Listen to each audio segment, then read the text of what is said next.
जय हिंद दोस्तों, स्वागत है आप सभी को आज के प्यारे से सेशन में। तो कैसे आप लोग, उम्मीद करता हूं कि मस्त होंगे। आज के सेशन में जैसे कि आप लोग थंबनेल देख के आए हैं तो जाहिर सी बात है कि उससे रिलेटेड ही वीडियो होगा। तो बता दूं कि काफी सुर्खियों में फिलहाल में चल रहा है यूजीसी। जी हाँ, जहां से आप कॉलेज में होंगे, यूनिवर्सिटी में होंगे, जहां से आप अपने डिग्री कॉलेज में ग्रेजुएशन कर रहे हैं, कॉलेज में अपनी डिग्री प्राप्त करते हैं, उसी का बात कर रहे हैं। कहीं ना कहीं उससे रिलेटेड बातें हैं, तो वीडियो में आप लोग लास्ट तक बने रहिएगा। और वीडियो अच्छा लगे तो लाइक जरूर करिए और सारे फ्रेंड्स में इस वीडियो को जरूर शेयर करिए। वीडियो लाइक करिए, डिसलाइक करिए, लेकिन अपने सारे फ्रेंड्स में इस वीडियो को जरूर शेयर करिए। ओके, तो स्टार्ट करते हैं इस वीडियो को। यूजीसी क्या है? ध्यान दीजिए कि आप जिस कॉलेज यूनिवर्सिटी में पढ़ते हैं, अगर उसको कोई मान्यता प्राप्त दिया है कि आपको वो ग्रेजुएशन का डिग्री दे दे या जो भी दे दे, तो वो है यूजीसी। ओके, आपके कॉलेज को जो भी मान्यता प्राप्त देता है, किसी भी कॉलेज को जो भी मान्यता देता है, वो यूजीसी का काम होता है। तो वही एक रूल लाया है जो कि हम कहीं ना कहीं हम लोग के बीच से दो पार्ट में जातिगत बंटवारा कर रहा है। कहीं ना कहीं से देखिए तो जातिगत बंटवारा कर रहा है, तो उसी के ऊपर हम लोग बात करेंगे। ध्यान दीजिए दोस्तों कि यूजीसी का नया नियम क्या आया है जो कि इतना सुर्खियों में चर्चित है। आपके कॉलेज यूनिवर्सिटी में एसी एसटी और ओबीसी छात्र छात्राओं के साथ अगर कोई जातिगत भेदभाव करे तो उसको रोकने के लिए ये यूजीसी का नियम आया है। ध्यान दीजिएगा, एसी एसटी और ओबीसी छात्र छात्राओं के लिए ये रूल आया हुआ है। तो बात ये है कि आखिर ये रूल है, ये चर्चा में है क्यों? इसी चीज को जानने के लिए हम लोग इस पूरा वीडियो में बने रहेंगे और पूरा वीडियो में हम अच्छे समझाए हैं कि क्या है, क्या इसकी कमियां हैं, क्या अच्छाइयां हैं। ध्यान दीजिए कि इसके ढांचा के ऊपर ध्यान देते हैं कि इसमें इक्विटी कमेटी है, इक्विटी स्क्वाड है और इक्विटी हेल्पलाइन है। इनका सारे कॉलेज यूनिवर्सिटी में गठन किया जाएगा।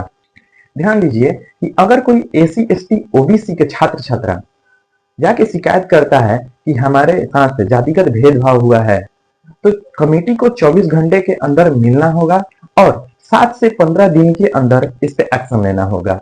अब छात्र के लिए सजा क्या है कि दोषी पाए जाने पर छात्र को यूनिवर्सिटी से बाहर किया जा सकता है, उसको परीक्षा से रोका जा सकता है, यानी नामांकन रद्द किया जा सकता है, अर्थात उसकी डिग्री को रोकी जा सकती है। संस्थान के लिए क्या है कि अगर संस्थान इस नियम का पालन नहीं करता है तो यूजीसी उस संस्थान के कॉलेज यूनिवर्सिटी जो भी हो उसकी मान्यता को रद्द कर सकता है, उसकी गारंटी को खत्म कर सकता है, यानी उसकी गारंटी को रोक सकता है। इसको लाने का मुख्य कारण सुप्रीम कोर्ट का आदेश और पिछले कुछ वर्ष में चर्चित कुछ मामले हैं। रोहित वेमुला वाद 2016 और पायल तड़वी वाद 2019, ये चर्चित मामला है। खैर, इस पे हम चर्चा नहीं करेंगे, वीडियो बहुत लंबा होगा, आप लोग गूगल करके इस बात को समझ लीजिएगा। लेकिन कुछ ऐसे ही वाद हैं जो कि इसके लाने का मुख्य कारण रहे हैं। इन दोनों छात्रों की आत्महत्या के बाद यह सवाल उठा कि कैंपस में जातिगत भेदभाव होता है, जिसे रोकने के लिए कानून सख्त जरूरत है। तब जाके सुप्रीम कोर्ट ने यूजीसी को निर्देश दिया कि कैंपस में जातिगत भेदभाव बढ़ गए हैं, इसको रोकने के लिए एक सख्त नियम की आवश्यकता है, एक सख्त नियम बनाया जाए इसको रोकने के लिए। क्या किया सुप्रीम कोर्ट ने? यूजीसी को ये निर्देश दिया। अब आप लोग ध्यान दीजिए कि इसका विरोध स्वर्ण समाज और कई संगठनों द्वारा किया जा रहा है। आखिर क्यों किया जा रहा है?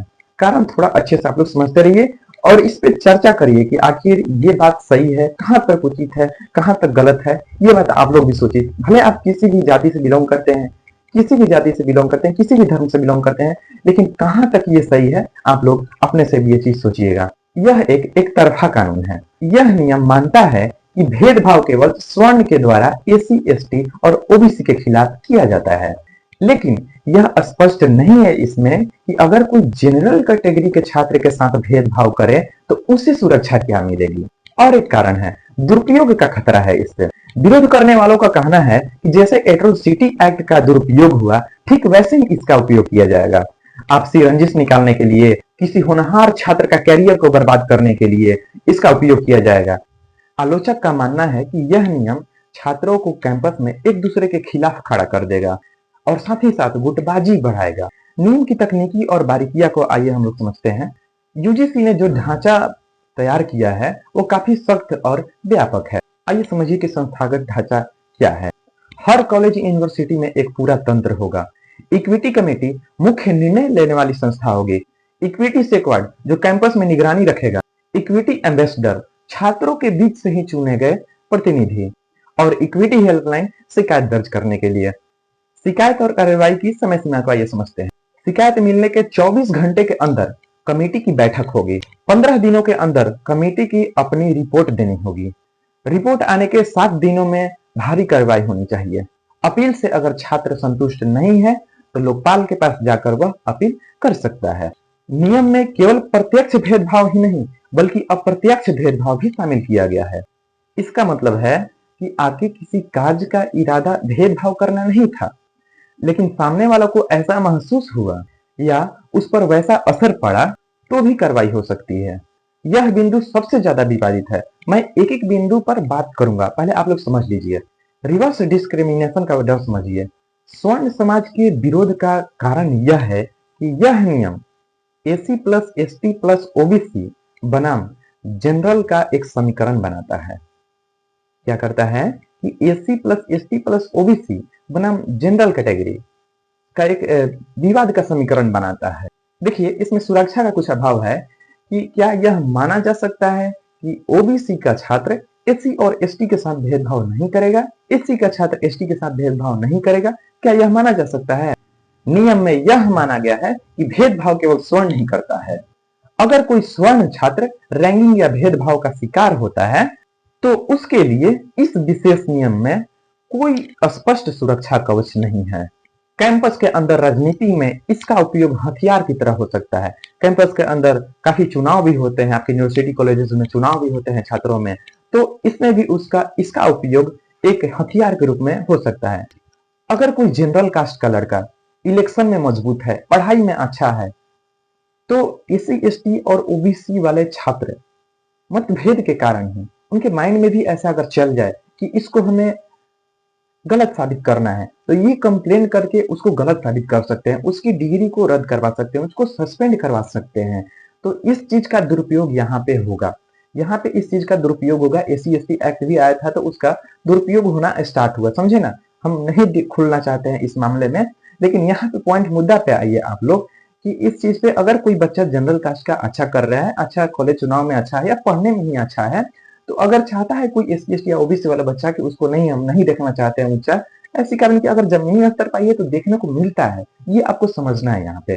तो अगर वो चाहता है कि उसको नहीं ऐसा देखना चाहते, नहीं बढ़ते हुए देखना चाहते हैं, तो वो उसकी एक शिकायत से केवल उसकी सारी डिग्री को खत्म करवा सकता है और कॉलेज से सस्पेंड करवा सकता है। इस चीज को ध्यान देना यहाँ पे जरूरी है। उत्तर प्रदेश में आगामी चुनाव को देखते हुए भी इसे लाया गया हो सकता है। स्वर्ण वोट बैंक, जो कि जो स्वर्ण है, इसे भाजपा सरकार का कोर वोटर माना जाता है, ग्रांटेड, जिसको ग्रांटेड बोलते हैं कि इसका वोट जो कि स्वर्ण है, इसका वोट भाजपा पर जाएगा ही जाएगा। तो इसको सरकार समझ रही है कि ये मेरा ग्रांटेड वोट है और OBC SC ST vote bank को साधने की कोशिश कर रही है। भाजपा को स्वर्ण के प्रति यह बदलती हुई छवि इसको करारा जवाब दे सकती है। पहले भाजपा को स्वर्ण की पार्टी कहा जाता था, लेकिन अब वह अपनी छवि बदलकर पिछड़ों और दलितों के हितैषी के रूप में दिखाना चाहती है, भले ही इससे इसका अपना पारंपरिक वोटर नाराज क्यों ना हो जाए। ये जो नियम यूजीसी लाया है स्वर्ण के प्रति, स्वर्ण के खिलाफ लाया है कि एससी एसटी और ओबीसी के छात्र छात्राओं को इनके द्वारा ही, स्वर्ण के द्वारा ही भेदभाव किया जाता है, तो ये गलत नियम है। इसमें सुधार की आवश्यकता है, बहुत सुधार की आवश्यकता है, नहीं तो इसका परिणाम बहुत गलत भी होगा। हमको पूरा उम्मीद है कि इसका परिणाम गलत होगा, कारण कि अभी आप लोग देख सकते हैं कि बच्चे रोड पे आ गए हैं, कहीं भी सड़क जाम किया जा रहा है, कहीं भी धरना पर बच्चे बैठे हैं, तो इसका खराब परिणाम होने वाला है।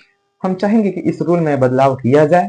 और देखिए, भेदभाव नहीं होना चाहिए, कोई भी भेदभाव पसंद नहीं करता है, भेदभाव होना नहीं चाहिए, लेकिन ऐसी भी रूल कोई नहीं आए कि स्वर्ण को छांट दें आप लोग, यानी कि स्वर्ण को और एससी एसटी ओबीसी को आप दो गुट में कर दें। आप कुछ ऐसा रूल लाएं कि दोनों आदमी मिलजुल कर और अपनी पढ़ाई को आगे करें। देखिए, अगर हम लोग इसी जातिवाद में फंसे रह गए ना, तो देश कहाँ गया, कहाँ विकास गया, ये सब सोचने वाली बात नहीं है। आप अगर सरकार हैं, आपको पॉइंट देकर हम बोलना चाहता हूँ कि अगर आप चाहते हैं कि इलेक्शन आए, सरकार मतलब लड़के को इसी में बजा दें, गार्जियन भी इसमें पढ़ेंगे, ऐसा थोड़ी गार्जियन नहीं आएंगे, गार्जियन भी आएंगे इसमें। अगर आप चाहते हैं गार्जियन इसी में लगे रह जाएं, जातिगत भेदभाव से लगे, देखिए विकास नहीं होगा।